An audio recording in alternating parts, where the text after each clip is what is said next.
बघ दिली सर, दिली आहे. हे बघ, दिले परमिशन. तर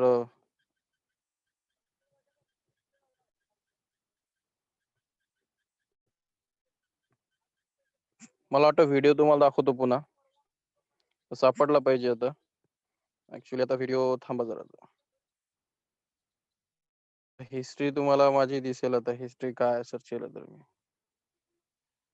व्हिडिओ ओके.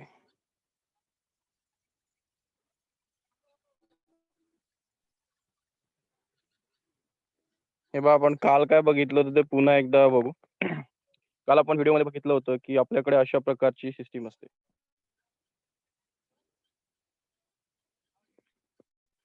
हा ऍक्सॉन आहे, हा ऍक्सॉन आहे. ऍक्सॉन मध्ये हा ऍक्सॉन आहे, हा त्याची बॉडी आहे. रेस्टिंग पोटेन्शियल, एक रेस्टिंग पोटेन्शियल असतं आणि एक ऍक्शन पोटेन्शियल असतं. तर सॉरी,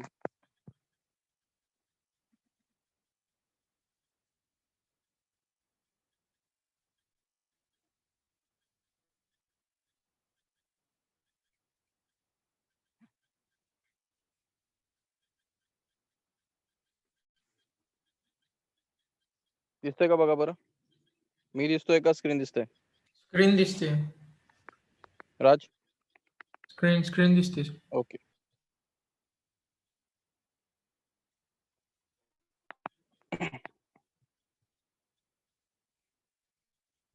काल आपण पॉइंट डिस्कस केला होता की आपला जो ऍक्सॉन असतो, बरोबर? तर ऍक्सॉन मध्ये आपण काय स्टडी करतो, तर रेस्टिंग पोटेन्शियल स्टडी करतो. म्हणजे आपल्या ऍक्सॉन मध्ये हे कॉमन काय असतं की हा ऍक्सॉन आहे, त्याच्या इनर साईडला मायनस चार्ज असतो आणि बाहेर साईडला प्लस. तर तो अशा प्रकारे तुम्हाला मी फक्त असं दाखवतो, रेग्युलरली मी असं बोलतो तर तो असा दिसतो. पण आपला ऍक्सॉन कसा असतो, सर्क्युलर असतो. ठीक आहे. म्हणजे बाहेरच्या हे मेम्ब्रेन आहे, हे जे काय आहे मेम्ब्रेन आहे. मेम्ब्रेन म्हणजे सरफेस, त्याच्या बाहेर प्लस आहे आणि मध्ये मायनस आहे.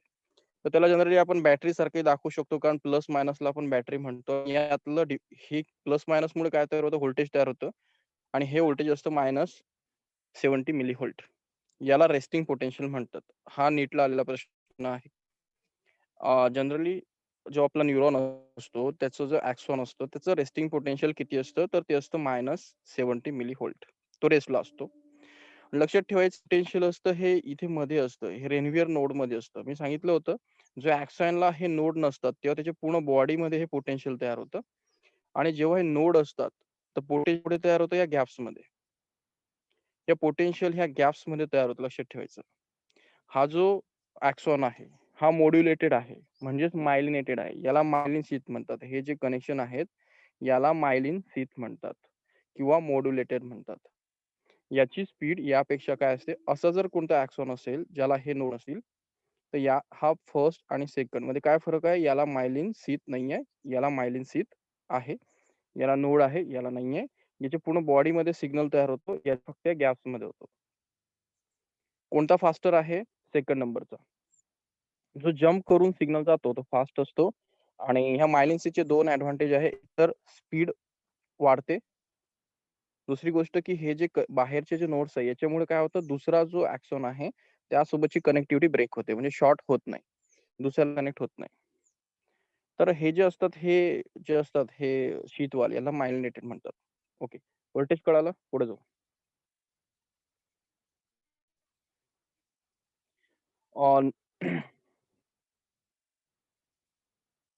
हा एक क्वेश्चन आलेला आहे, कालही डिस्कस केलं मी. आता मला थोडंसं रेस्ट, ऍक्च्युली शेतामध्ये तुम्हाला माहिती आहे की सावली सर्व गोष्टी असतात. हा तो सर्कल आहे, त्याच्यामध्ये मायनस आहे, बाहेर प्लस आहे. तुम्हाला आता दाखवलं, सॉरी इथे मायनस आहे.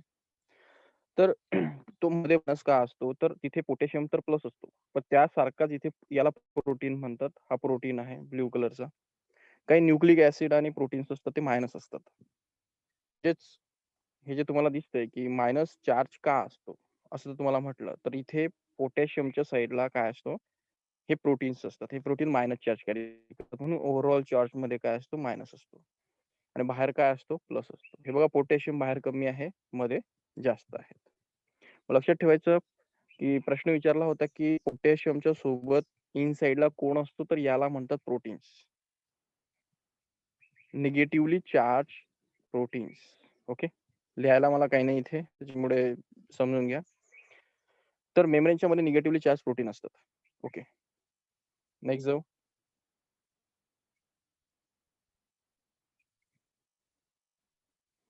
दिसतंय तुम्हाला की निगेटिव्हली चार्ज जेव्हा रेस्टला असतो न्यूरॉन, तेव्हा हे बघा डिस्टिंक्ट क्लिअर दिसतंय तुम्हाला की सोडियम मध्ये जास्त आहेत आणि सॉरी, सोडियम बाहेर जास्त आहेत ना पोटॅशियम मध्ये जास्त आहेत. बघा रेड कलर बाहेर जास्त आहे, ग्रीन कलर मध्ये जास्त आहे. म्हणजे सोडियम बाहेर आणि पोटॅशियम मध्ये. याचा मीनिंग असं होत नाही की सर्व सोडियम हे मध्येच असले पाहिजेत, सॉरी बाहेरच असले पाहिजेत. काही सोडियम मध्ये सापडतील, काही पोटॅशियम बाहेरच सापडतील. कारण तुम्हाला पुढे चॅनल्स मी कालच शिकवलेत. ही प्रोसेस कंटिन्युअसली गोइंग ऑन असते. त्यामुळे काही सोडियम मध्ये पोटॅशियम हे कंटिन्युअसली चालू असतं. पण मेजॉरिटी काय होतं की रेस्टला सोडियम बाहेर, पोटॅशियम मध्ये, प्रोटीन मध्ये बाहेर जात नाही. प्रोटीन हे त्या ऍक्सॉनच्या किंवा सेलच्या मधला पार्ट आहे न्यूरॉनचा, त्यामुळे ते एक्सचेंज होत नाही. नेक्स्ट इथे एक्सचेंज कोण होणार आहे? सोडियम मध्ये बाहेर होणार आहे, पोटॅशियम मध्ये बाहेर होणार आहे. चलो नेक्स्ट.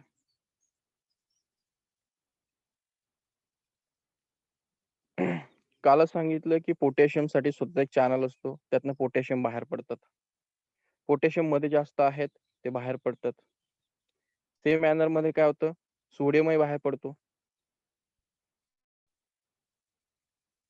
हे बघा ह्या रिएक्शनला आपण इलेक्ट्रोकेमिकल रिएक्शन म्हणतो का? हे बघा सोडियम पोटॅशियम बाहेर पडतात.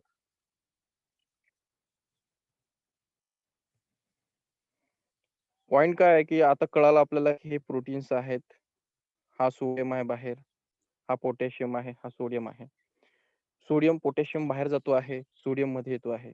हा जो कलर आहे हा सोडियमच्या चॅनलचा कलर आहे. सोडियम एंटर इथून करतो, पोटॅशियम इथून करतो. म्हणजेच सोडियम साठी एक स्वतःचा एक चॅनल असतो, पोटॅशियम साठी एक स्वतःचा चॅनल असतो. चॅनल्स म्हणजे काय असतात ऍक्च्युली सेलला अशा प्रकारचे जागा असतात, गॅप्स असतात. त्या गॅपला आपण आणतो आणि तो चॅनल प्रोटीनने बनवलेला असतो, त्याला टनेल प्रोटीन म्हणतो. तर सोडियम आणि पोटॅशियम साठी स्वतःचे काय असतात, चॅनल्स असतात. त्यातनं ते मध्ये किंवा बाहेर येऊ शकतात. ओके. इथपर्यंत काही डाऊट आहे कोणाला? हॅलो. नाही सर.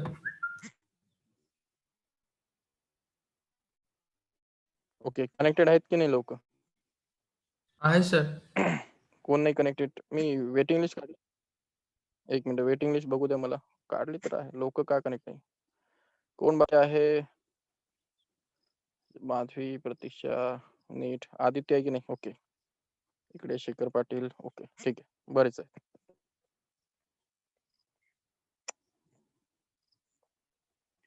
ठीक आहे.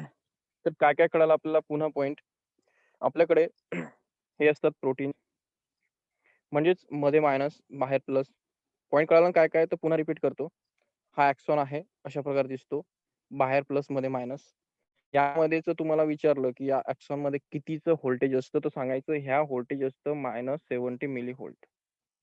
म्हणजे जेव्हा ऍक्सॉन रेसला असतो तेव्हा त्याच्यामध्ये -70 व्होल्टचं काय असतं, व्होल्टेज असतं. बाहेर प्लस मायनस मध्ये. बाहेर प्लस कोण मेंटेन करतं, तर हे रेड कलरचे दिसतंय तुम्हाला, त्याला सोडियम म्हणतात. मध्ये मायनस कोण मेंटेन करतं, तर मायनस करणारे हे ग्रीन कलरचे असतात, त्याला पोटॅशियम म्हणतात. ओके. आणि या पोटॅशियमच्या सोबतला अजून हे ब्ल्यू कलरचे तुम्हाला दिसते, त्याला प्रोटीन म्हणतात. तेही मायनस असतात. म्हणजे पोटॅशियम प्लस प्रोटीन मायनस अशा प्रकारे इनर साइड असते, त्याला आपण मायनस म्हणतो. आणि बाहेर प्लस म्हणजे काय, हे सोडियम. आणि काही काही क्लोरीन मायनस असतं. क्लोरीनला एवढं व्हॅटेज नाहीये, कारण तुमच्या बुकमध्ये ते रेफरन्स आलेलं नाही. तुमच्या बुकचा जो रेफरन्स आहे तोच आपण उचलणार. ठीक आहे. ऑलरेडी क्लोरीन मायनस असतात, पण ते तुमच्या बुकमध्ये नाही, त्याच्यामुळे बोलणार नाही.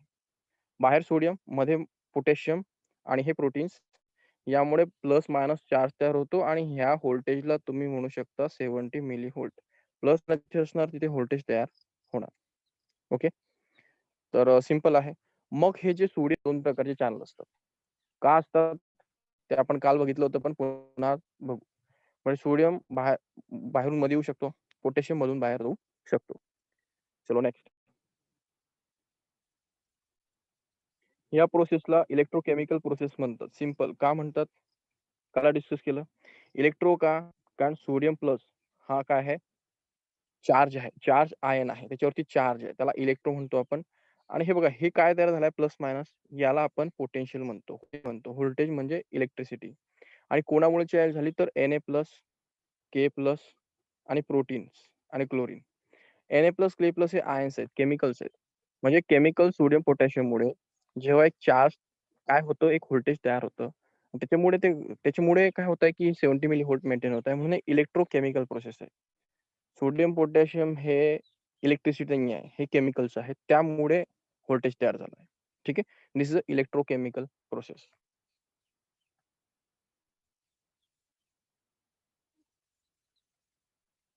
तुम्हाला सोडियम आता मध्येच एक पुन्हा गोष्ट येते. ती म्हणजे सोडियम पोटॅशियम पंप. यावरती क्वेश्चन आलेला आहे. यामध्ये एक प्रश्न आलेला आहे. त्याचं नाव आहे सोडियम पोटॅशियम पंप. काय करतो? हे बघा, हे जे दिसतंय तुम्हाला, यामधनं सोडियम मध्ये येतो, यातनं पोटॅशियम बाहेर जातो. पण हा सोडियम पोटॅशियम पंप असा आहे, की हा यांना सोडून अजून एक सिस्टम असतं, की ते काय करतं मोस्टली, इथले जे सोडियम मध्ये एक्स्ट्रा आलेले आहेत, त्यांना बाहेर फेकतं आणि बाहेरचे पोटॅशियम मध्ये टाकतं. हे बघा, एकदा त्याची व्हिडिओ तुम्ही एकदा नीट बघा. हे बघा, त्याच्यावरती फोकस करा.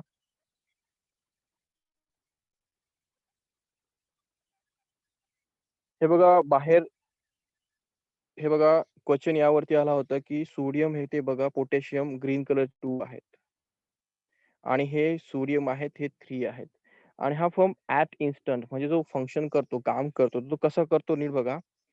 सोडियम 3 बाहेर काढतो आणि 2 सोडियम पोटॅशियममध्ये टाकतो बघा. याच्यावरती क्वेश्चन आला होता, की सोडियम पोटॅशियम पंप कशाप्रकारे काम करतो? 3 सोडियम 3 पोटॅशियममध्ये 2 सॉरी 2 पोटॅशियममध्ये 3 सोडियम बाहेर. हे बघा तो ॲक्टिव्हेट झालाय. आता हे बघा 3 सोडियम बाहेर फेकले गेलेत आणि त्याच्यानंतर बघा 2 पोटॅशियममध्ये टाकले गेलेत. आणि त्याच्या आधी तुम्ही इथे स्पार्क बघितला होता.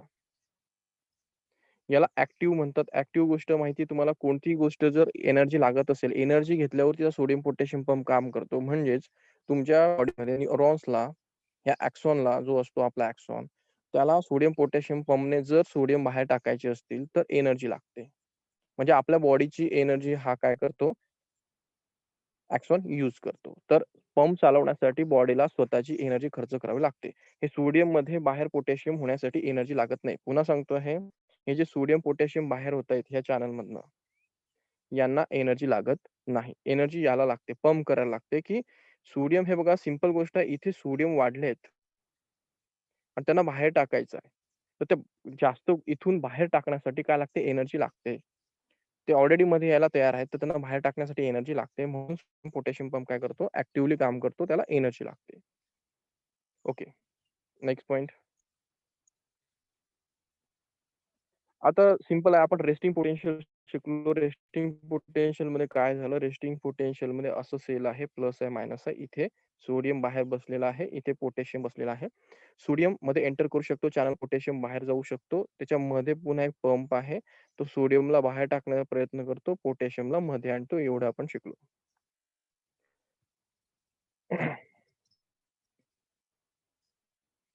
आता आपल्याला ॲक्शन पोटेन्शियल बघायचं आहे. आता सर्वात महत्त्वाचा पॉइंट काल डिस्कस केला आपण, तो पुन्हा रिपीट करतोय. Action potential. रेस्टिंग पोटेन्शियल समजलं तुम्हाला -70 मिलीव्होल्ट, सोडियम बाहेर, पोटॅशियम मध्ये, दॅट्स ऑल. बाहेर प्लस, मध्ये मायनस. आता ॲक्शन पोटेन्शियल म्हणजे काय? ॲक्शन म्हणजे काय? जेव्हा ॲक्चुअली सिग्नल येतो, तेव्हा काय होतं? म्हणजे रेस्टला असताना तर ही सिच्युएशन असते. पण जे ॲक्चुअली सिग्नल आल्यावरती काय होतं हे आपल्याला बघायचं आहे. मग ॲक्चुअली सिग्नल आल्यावरती असं ॲनिमेशन होतं. मी कालही दाखवण्याचा प्रयत्न केला, पण ॲक्चुअली मी भरपूर हाईटवरती होतो. मलाच नीट दिसत नव्हतं. नीट बघा ते थोडंसं स्लो कुठून होतं 1 मिनिट. स्लो करण्याचा प्रयत्न करतोय मी.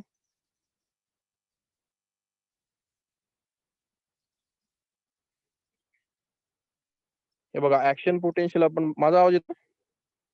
राज? हो सर, येतोय.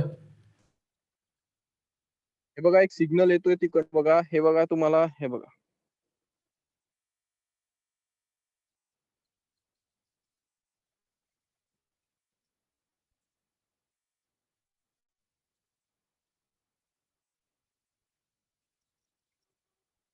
हे बघा ऍक्शन पोटेन्शियल रेस्टिंग संपलं आपलं. ऍक्शन बघतोय आपण. आता ऍक्शन मध्ये ऑलरेडी इथे काय काय बघू. हा आपला ऍक्सॉन आहे. माहिती ना सायटॉन बॉडी डेंट्रीज अशा प्रकारचा ऍक्सॉन आहे. हे बघा तुम्हाला हे जे दिसतंय चॅनल हे बघा हा ग्रीन हे बघा हा सोडियमचा चॅनल आहे. हा दिसतोय तुम्हाला सोडियमचा, हा पोटॅशियमचा. मध्ये तुम्हाला हे व्होल्टेज गेटेड चॅनल दिसतायत. काय दिसतायत? Voltage gated channel. त्याच्यावरती मी आता बोलणार की व्होल्टेज गेटेड चॅनल कसे काम करतात. तर बघू आता काय होतंय तर सिम्युलेशन एक इथून येथे येतो स्टिम्युलस येतो आहे आणि ह्या एक सेक्शनला हा एक सेक्शन आहे. असे भरपूर बसलेले असतात. सोडियम पोटॅशियम पंप वगैरे. आता बघू आपण सिग्नल आल्यावरती काय होतं. एक सिग्नल येतोय बघा. काय झालं? सोडियम मध्ये आणि सॉरी पोटॅशियम बाहेर. नीट बघा.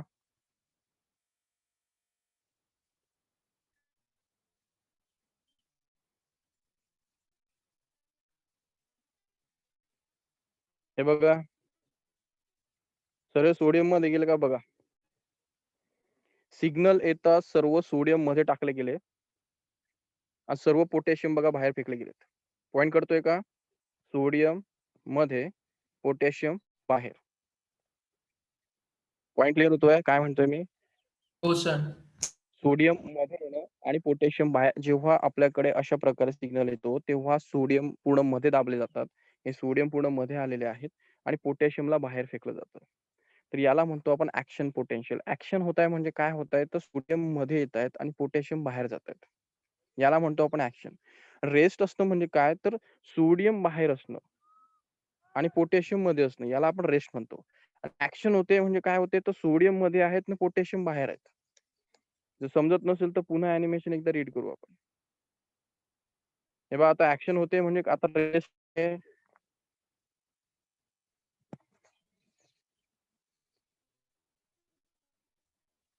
हे बघा रेस्टला आहे. एकदम सिग्नल आला. पूर्ण सोडियम मध्ये सर्व ग्रीन कलर बाहेर. ओके. आता पुन्हा नॉर्मल झाला. दिसतोय का नॉर्मल पुन्हा? पुन्हा कळणी बघा. पुन्हा एक सिग्नल आला. पूर्ण सोडियम बाहेर पोटॅशियम मध्ये. तर अशा प्रकारे आपल्या बॉडीमध्ये ऍक्शन होत असते. सिग्नलवर सिग्नल येत असतात. ते पुढे पुढे जात असतात. पुढे पुढे जात असतात. आणि हा सिग्नल पुढे कसा येतो म्हणजे हा जो तुम्हाला सेक्शन दिसतो आहे. हा सेक्शन आहे. जर आपण असा पाईप अशा प्रकारे इथे मार्क केला तर हा सिग्नल पुढे कसं सरकतो तर इथे सोडियम मध्ये गेले की तो पुढे का जातो तो त्या इथले पुन्हा सोडियम मागचे वरती उचलले जातात आणि या पोटेन्शियलला पुढे पाठवलं जातं. पुन्हा बाहेर, पुन्हा बाहेर. म्हणजे ते सोडियम मध्ये आलेत की ते सोडियम मध्ये आल्यानंतर त्यांना पुन्हा बाहेर काढला जातं आणि तो जो सिग्नल आहे तो पुढे पाठवला जातो. पुढचे पुन्हा सोडियम मध्ये जातात आणि त्याला बाहेर काढलं जातं.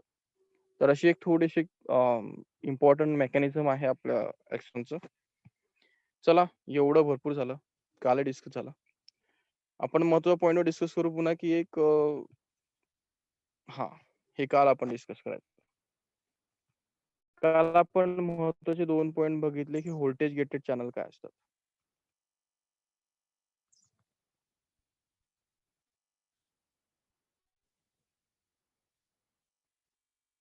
समजतंय ना काय म्हणतोय मी? सर. हो.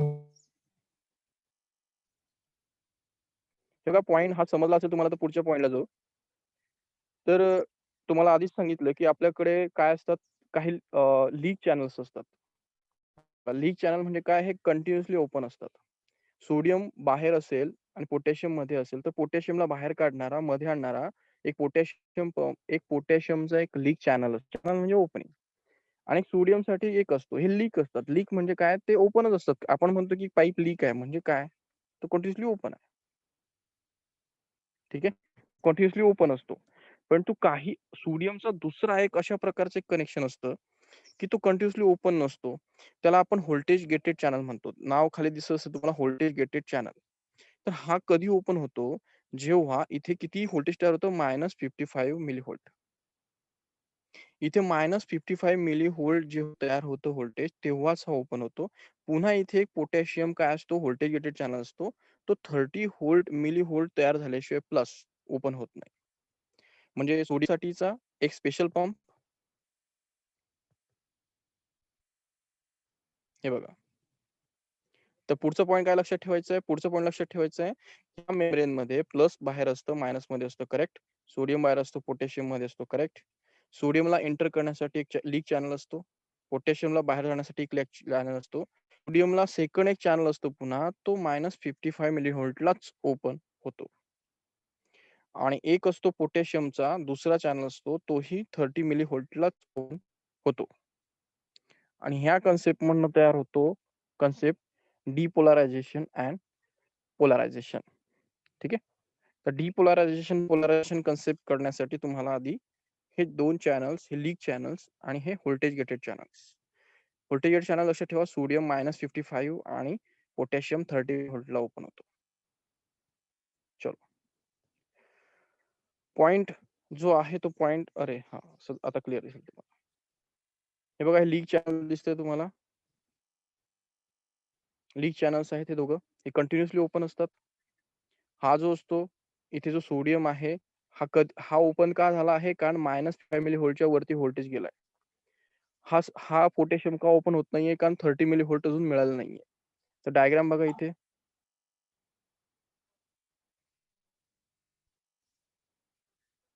हे बघा, आता हा कशा प्रकारे डिपोलरायझेशन होणार आहे हे बघा.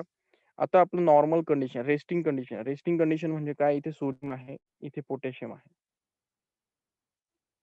तेव्हा इथलं व्होल्टेज मी किती सांगितलं होतं? प्लस मायनसचं -70 मिलीव्होल्ट. तर इथे -70 मिलीव्होल्ट आहे, इथे -70 मिलीव्होल्ट आहे. म्हणजे हे -70 मिलीव्होल्ट म्हणजे आपला जो ॲक्सॉन आहे, तो कसा आहे? रेस्टिंगला आहे. नंतर काय होतं, की त्याला सिग्नल मिळतो. काही सिग्नल मिळू शकतो तुमच्या बॉडीमध्ये, लाईट वगैरे काहीही, स्मेल वगैरे. तेव्हा तिथे व्होल्टेज जनरेट होतं, ते -55 मिलीव्होल्ट पर्यंत तयार होतं. या वॉलमध्ये प्लस मायनसमध्ये हे वाढतं. आणि ते चुकून -55 च्या वरती गेलं तर काय होतं, की हा जो चॅनल असतो इथला, तो ओपन होऊन जातो आणि तो सोडियमला मध्ये एंट्री करू देतो. बाहेरचे सोडियम काय येतात? मध्ये येतात. म्हणजे ॲक्शन व्हायला सुरू होते. काय होते? ॲक्शन व्हायला सुरू होते. पुन्हा काय म्हणतोय मी? ॲक्शन. याला डिपोलरायझेशन म्हणतात. डिपोलरायझेशन म्हणजे काय? हा सोडियम प्लस मध्ये यायला सुरुवात होणं. का? कारण की हा जो इथला चॅनल आहे, व्होल्टेज गेटेड चॅनल, तो -50 मिलीव्होल्टला रीच होऊन गेलेला आहे. त्याच्यावरती तो काय करतो? एक्स्ट्रा सोडियम येत होते. हे पहा, इथून सोडियम येत होते, तो लीक होता. परंतु एक्स्ट्रा पॉझिटिव्ह चार्ज आल्यामुळे किंवा एक्स्ट्रा स्टिम्युलस आल्यामुळे हाही चॅनल बंद झाला, कारण -55 याने क्रॉस केलं. मग तिथून बघा, एक जोरात शार्प व्होल्टेजचं राईज झालं. सोडियम मध्ये एंटर झाला आणि एक पॉइंट तयार झाला, त्याला डिपोलरायझेशन म्हणतात. मी तुम्हाला विचारलं व्हॉट इज डिपोलरायझेशन, तर तुम्ही म्हणणार असं काय म्हणू शकतो? डिपोलरायझेशन म्हणजे म्हणजे काय म्हणू शकता तुम्ही? जेव्हा एक स्टिम्युलस आहे, तो -55 मिलीव्होल्ट क्रॉस करणार, तेव्हा जो व्होल्टेज गेटेड चॅनल आहे सोडियमचा, तो ओपन होणार. त्यातनं सोडियम एंटर करणार मेम्ब्रेनमध्ये आणि जे व्होल्टेज आहे ते काय होणार? शार्प राईज होणार. त्याला आपण डिपोलरायझेशन म्हणतो. मग हे कुठपर्यंत करू दिलं तर 30 च्या वरती जेव्हा हा सोडियममध्ये एंटर करतो आणि 30 व्होल्टेज रीच होतं, तेव्हा इथला पोटॅशियम काय करतो? हा ओपन होतो. आणि हा पोटॅशियमला काय करतो? बाहेर एंट्री मिळवून देतो आणि त्याच्यामुळे पुन्हा काय होतं? हे रिपोलरायझेशन, म्हणजे इथून पुन्हा व्होल्टेज काय व्हायला लागतं? कमी व्हायला लागतं. हे बघा, पॉइंट सांगतोय. 50 च्या वरती सोडियममध्ये एंटर करणार, 30 च्या वरती पोटॅशियम बाहेर एंटर करणार. हे बघा, 30 ला आपण गेलो, आता ग्रीन एरो तुम्हाला वरती दिसतोय. अरे,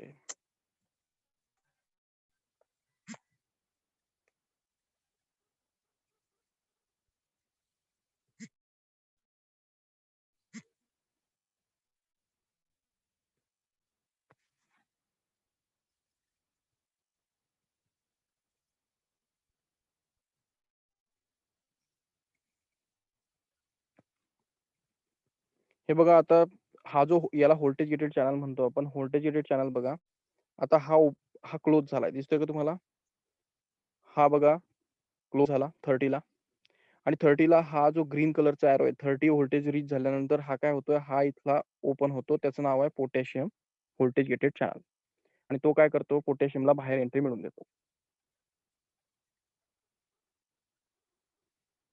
आणि त्याला आपण म्हणतो रिपोलरायझेशन. त्याला काय म्हणतो आपण? रिपोलरायझेशन. म्हणजे डिपोलरायझेशन ला कोण ऑपरेट होतो? हा ऑपरेट होतो. रिपोलायझेशनला हा ऑपरेट होतो 30 ला. आणि ओव्हरशूट म्हणजे काय? तर तिथे व्होल्टेजचा ओव्हरशूट होतो, म्हणजे जास्त वेळ हा सोडियम पोटॅशियम पंप काय होतो? ऑपरेट होऊन राहतो. म्हणून जास्त तिथे हे बघा, हा थोडासा जास्त वेळ पोटॅशियम पंप ऑपरेट होतो, म्हणून आपलं जे नॉर्मल व्होल्टेज आहे त्याच्यापेक्षा थोडंसं व्होल्टेज कमी होऊन जातं.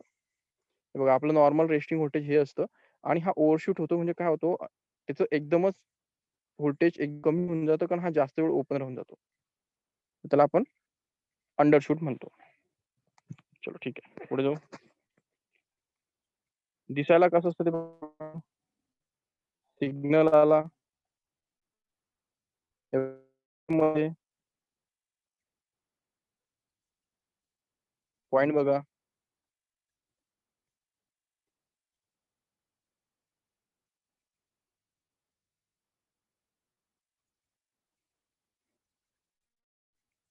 हे बघा, ग्राफ बघायचंय आपल्याला.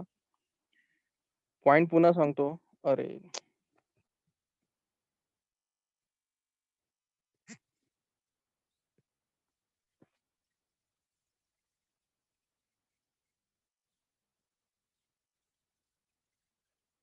हे बघा, तर पॉइंट काय चाललाय, काय होणार बघा? सिग्नल इथे येणार, सिग्नल इथे येणार. नंतर ह्या चॅनल मधून तर सोडियम येतच होता, पुन्हा ह्या -55 व्होल्ट आल्यानंतर इथून एक्स्ट्रा सोडियम मध्ये एंटर करणार, त्याला आपण डिपोलरायझेशन म्हणू. नंतर 30 मिली व्होल्ट आल्यानंतर काय होणार, की हा जो आहे तो चॅनल बंद होऊन जाणार आणि हा चॅनल ओपन होणार आणि यातनंच पोटॅशियमला बाहेर टाकला जाणार. आणि हा पोटॅशियम बाहेर टाकला गेल्यानंतर हा रिपोलरायझेशन होणार आणि तो आपल्या नॉर्मल व्होल्टेजला येण्याचा प्रयत्न करणार. पण तो पोटॅशियम जास्त ओपन राहिल्यामुळे थोडंसं अंडरशूट होणार, थोडंसं व्होल्टेज कमी, म्हणजे आपलं रिपोलरायझेशन जास्त होणार. तर ही सिच्युएशन आपल्याला ऍक्च्युअली सिम्युलेशन बघायची, की आपल्या बॉडीत होतं कसं. हे बघा, एक सिग्नल.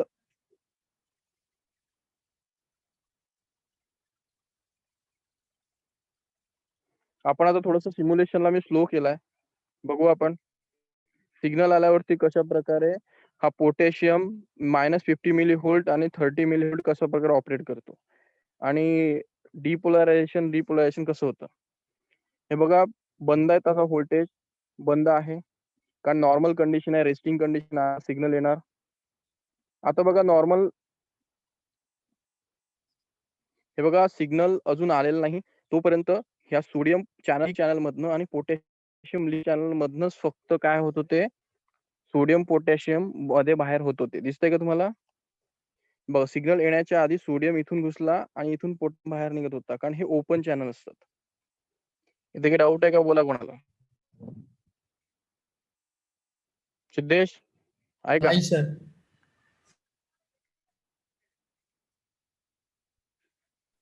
इकडे माधवी, समजतंय का काय चाललंय? तर हो सर.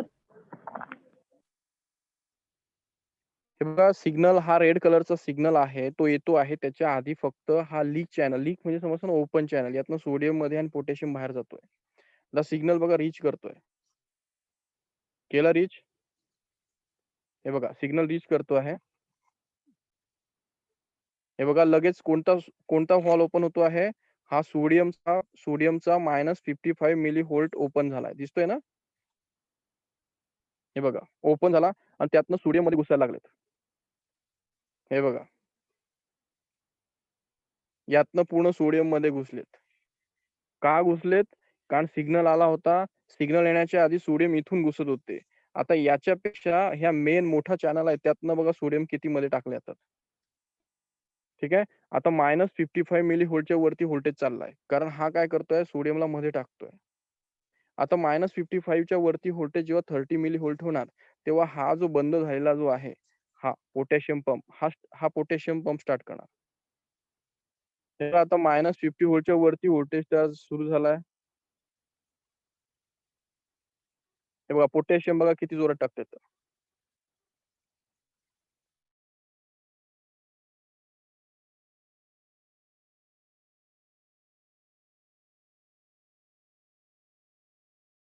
बघा, पोटॅशियम बाहेर टाकलेत. इथे याने सोडियम मध्ये टाकलेत, याने पोटॅशियम टाकलेत.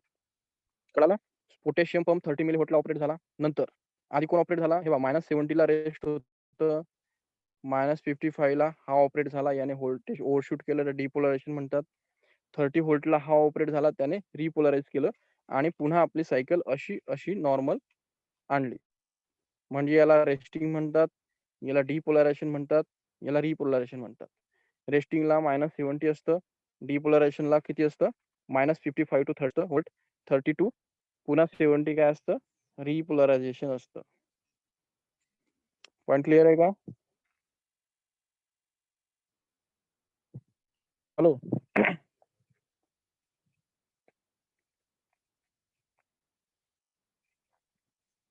हॅलो.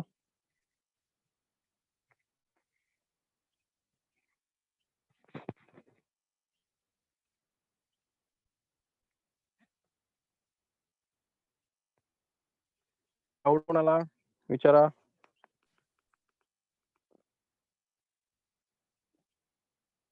आदित्य, हो सर.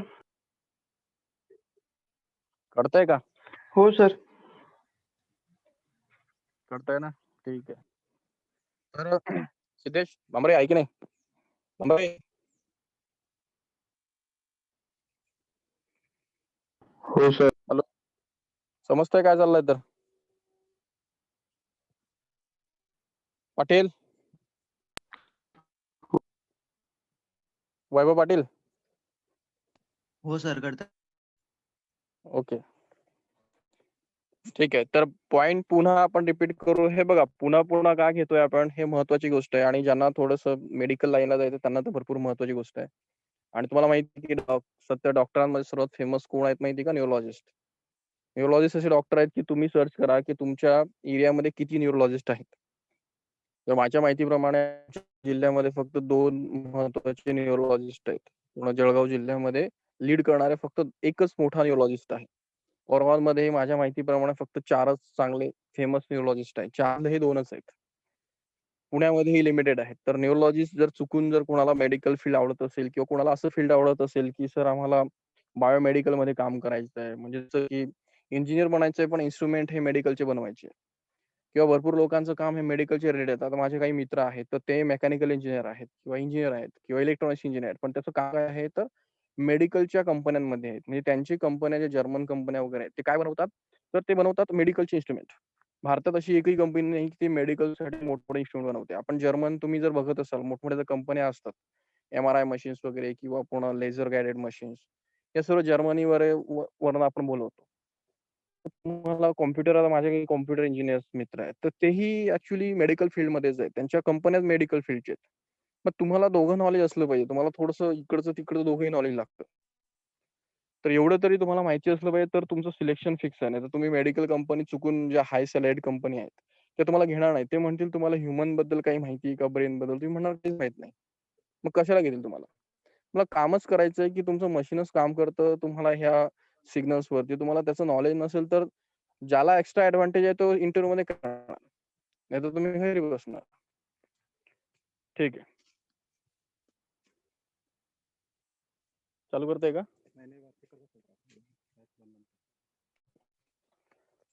तर चलो.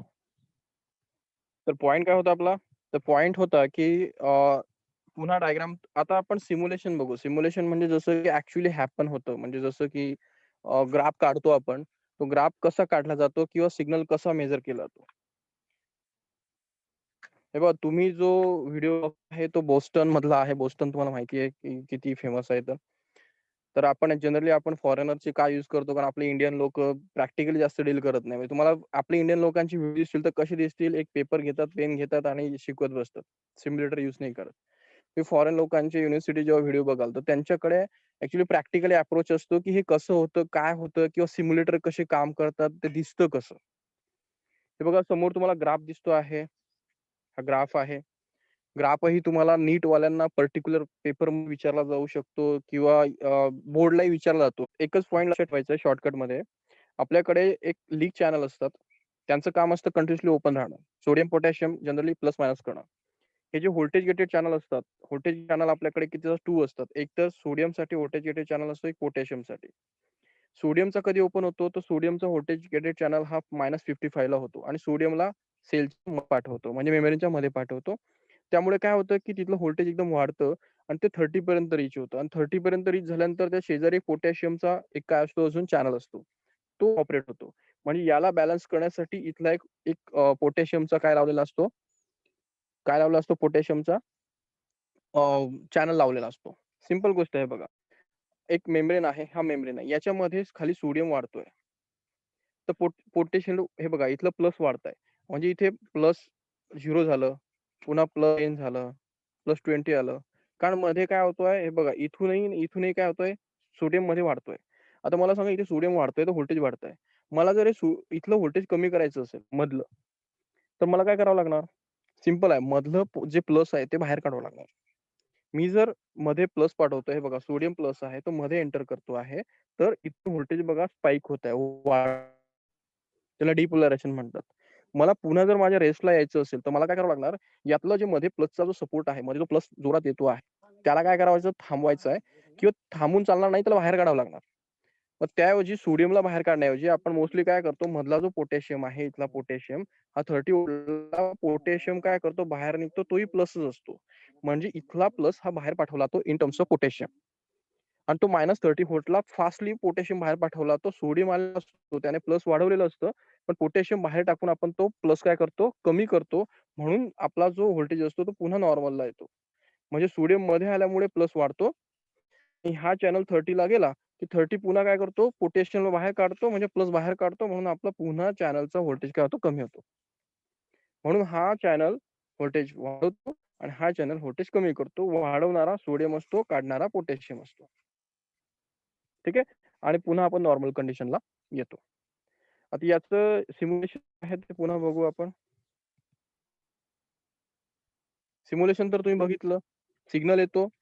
नंतर ते सोडियम ओपन होतो आधी. मग सोडियम ओपन झाल्यानंतर तो -55 वरनं 30 वरती जातो. 30 झाल्यानंतर पोटॅशियम लगेच ऑपरेट होतो आणि तो त्याला कमी करण्यासाठी काय करतो? पोटॅशियम मधनं प्लस काय करतो? बाहेर निघून जातो. ओके. सोडियम प्लसमध्ये येतो, पोटॅशियम प्लसमध्ये असतो म्हणून 30 होतं. मग पोटॅशियमला बाहेर टाकल्यामुळे तो बॅलन्स होतो. मधला सोडियमला पोटॅशियम बाहेर जाऊन काय करतो? बॅलन्स करतो. म्हणून बाहेर काय होतं? प्लस चार्ज वाढल्यामुळे आपलं व्होल्टेज कमी होतो. त्याला म्हणतो रिपोलॅरिझेशन. ओके. हे बघा पोटॅशियम बाहेर. आता हा जो ग्राफ आहे बघा, हा ग्राफ तुम्हाला पेपरमध्ये येऊ शकतो. तुम्हाला एक पॉइंट येतो. सिंपल फक्त मी 3 दिवसापासून शिकवतोय, पण पेपरला ॲक्चुअली 4 मार्क्सलाच येतो. नीटलाही येतो. पॉइंट येतो की डिपोलरायझेशन, रिपोलरायझेशन म्हणजे काय? तर पॉइंट हा आहे की तुम्हाला प्रश्न असा विचारला जातो की मेम्ब्रेन पोटेन्शियल म्हणजे हे जे मेम्ब्रेन असतं त्याला हे प्लस मायनस असतं. याचं स्वतःचं -70 मिलीव्होल्ट असतं. त्याला नॉर्मल म्हणतो. म्हणून -70 तुम्हाला दिसतंय हे आपलं रेस्टिंग पोटेन्शियल असतं हे 70. दिसतंय का? याला रेस्टिंग पोटेन्शियल म्हणतात. नंतर जेव्हा हे -50 वरनं वरती जायला लागतं, तेव्हा लक्षात ठेवायचं हा ओपन होतो. हा -55 ला ओपन होणार आहे. हा काय करतो शार्प त्याला 30 पर्यंत घेऊन जातो. आणि 30 ला गेले, की हा थांबतो आणि 30 पासून ते कमी करण्यासाठी हे बघा, नॉर्मली हे जे दोघंही असतात लीक चॅनल हे इथे ऑपरेट होतात. त्यानंतर -50 पर्यंत आल्यानंतर हा ऑपरेट होतो वाढण्यासाठी आणि वाढण्याला कमी करण्यासाठी हा -30 ला गेल्यानंतर +30 ला हा त्याला काय करतो? हा ग्रीन कलरचा पोटॅशियम व्होल्टेज कमी करतो. पुन्हा तो धीरे-धीरे नॉर्मल कंडिशनला 70 ला येतो. पुन्हा इथून न्यू सायकल आपली अशी स्टार्ट होते. तर अशा प्रकारे आपलं हे याला वाढण्याला डिपोलरायझेशन म्हणतात आणि खाली आल्याला रिपोलरायझेशन. असं डिपोलरायझेशन, रिपोलरायझेशन, पुन्हा डिपोलरायझेशन, रिपोलरायझेशन अशा प्रकारे आपला ॲक्सॉन काय करत असतो? काम करत असतो. पॉइंट कळतोय?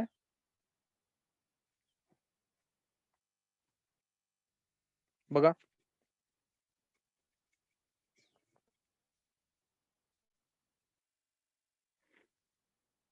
हे बघा सिग्नल आलाय. आता रेड कलरचा बघा तो सोडियम पंप काय करतोय? मध्ये सोडियम टाकायला सुरुवात केली त्याने बघा आता. ओपन झाला तो. सोडियम मेम्ब्रेनमध्ये घुसतोय बघा तिथे व्होल्टेज वाढतंय खाली. लाईन बघा वरती गेली. 30 ला रीच झाला. बघा पोटॅशियम सुरू झाला आता. पोटॅशियम सुरू झाल्यामुळे बघा लाईन खाली जायला लागली बघा. पोटॅशियम ग्रीन कलर बाहेर टाकतोय. बघा ग्रीन कलर जोरात बाहेर टाकले जात आहे. प्लस बाहेर काढला जातोय. ग्रीन कलर पूर्ण बाहेर टाकले गेलेत. थोडेसे जास्त टाकल्या गेल्यामुळे तो थोडासा कर्व झाला खाली जास्त खाली गेला त्याला थोडं म्हणतात अंडरशूट म्हणतात. जास्त सोडियम टाकल्या तर थोडेसे जास्त बाहेर पोटॅशियम पेक्षा सोडियम पोटॅशियम बाहेर टाकले जातात. आणि पुन्हा नॉर्मल कंडिशनला काय तो पुन्हा आपला सिग्नल येतो. याला म्हणतो आपण ऍक्शन. अशा प्रकारे आपल्या मेम्ब्रेनमध्ये ऍक्शन होते. कळालं काही पॉइंट? डायग्राम कळाली का? डिपोलरायझेशन रिपोलरायझेशन काय असतं? हो सर कळालं. तर उद्या आपण याच्या पुढे कंटिन्यू करू की कशा प्रकारे मग हे मला हे डायग्राम शिकवायची होती ऍक्च्युली आज तुम्हाला की डायग्राम कशी असते काय असते. नंतर मग आपण उद्या कंटिन्यू करू, याला एंड करू आणि मग आपलं नॉर्मल ब्रेन वगैरे काय असते सुरू करू. आपला एक पॉईंट महत्त्वाचा संपून जाईल की डिपोलरायझेशन काय असतं किंवा इम्पल्स काय असतो, सिग्नल काय असतो.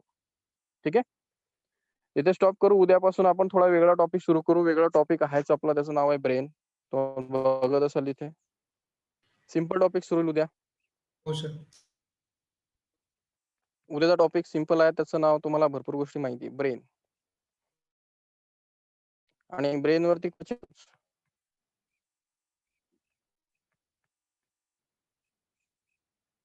नेक्स्ट पॉइंट तुमचं मग सोपं सुरू होणार आहे. ब्रेन काय असतं, मग ब्रेनचे पार्ट्स कोणते, मग ब्रेन स्पायनल कॉर्ड कोणता, हे सोपं आहे एकदम. जे चाललंय ते थोडंसं अवघड होतं, बाकी कान नाक डोळे काही विशेष नाही. ठीक आहे. आणि जर आपले जे जुने मुलं आहेत त्यांचं तर ऑडिट झालेलं आहे, बरोबर ना राज? झालाय ना आपले इयर, आईज, कॉक्लिया, झालाय की नाही प्रतीक्षा? हो सर झालंय. ऑलरेडी आपले जुने मुलं आहेत त्यांचं झालंय, नवीन मुलांचाच प्रॉब्लेम आहे. तर आपण आरामात कंटिन्यू. चलो थँक्यू. मध्ये स्टॉप करू आपण.